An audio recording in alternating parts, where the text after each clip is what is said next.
Control પ્રેસમાં આપનું સ્વાગત છે। ભરૂચ તાલુકા પંચાયત સભ્યે ડીડીઓને આવેદનપત્ર આપ્યા બાદ પણ જોખમી હોડીકાઠ યથાવત। ભરૂચ તાલુકાના છનોરમાં ગેરકાયદે ચાલતા ઓરપટાર બામણિયા હોડીઘાટ અંગે મીડિયામાં સમાચાર પ્રસારિત થયા બાદ તાલુકા પંચાયત સભ્યએ આવેદનપત્ર આપ્યો હતો, તો પણ જોખમી હોડીઘાટ ધમધમતો નજરે પડી રહ્યો છે।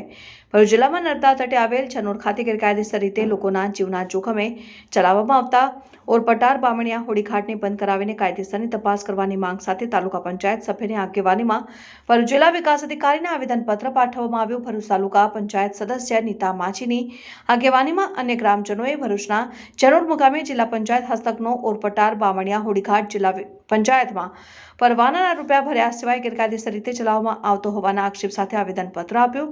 આવેદનપત્ર આપ્યા બાદ પણ જોખમી હોડીઘાટ ધમધમી રહ્યો હોવાના વિડીયો વાયરલ થયા છે।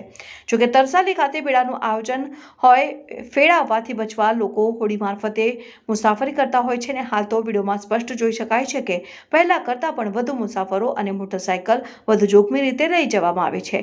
જોકે આ વિડીયો વાયરલ થતાં તંત્રની કામગીરી સામે પણ અનેક સવાલો ઊભા થયા છે। મીડિયામાં સમાચાર પ્રસારિત થતાં લોકોનો લૂલો બચાવ કરનાર કમલેશ માછીએ વિડીયોના માધ્યમથી નિવેદન આપતા જણાવ્યું હતું કે આ કોઈ પ્રવાસન સ્થળ નથી, તો આજે મેળામાં જે મોટી સંખ્યામાં લોકો હોડી મારફતે અવરજવર કરી રહ્યા છે, તો શું એને પ્રવાસી ન કહેવાય? તો શું આ વિશે કમલેશ માછી ખુલાસો આપશે ખરા કે પોતે રૂપિયા કમાવાની લાલસામાં લોકોના જીવ સાથે ચેડા કેમ કરી રહ્યા છે, અને તેમની આ લાલસામાં કોઈ મોટી હોનારત સર્જાશે તો એનો જવાબદાર કોણ? જેવી અનેક લોકચર્ચાઓ પંથકના જાગૃત નાગરિકોમાંથી બુલંદ થવા પામી છે। વાયરલ થયેલ વિડીયો અંગે ભરૂચ ડીડીઓ વહેલી તકે યોગ્ય તપાસ કરી જરૂરી પગલાં ભરે તે અત્યંત જરૂરી બન્યું છે।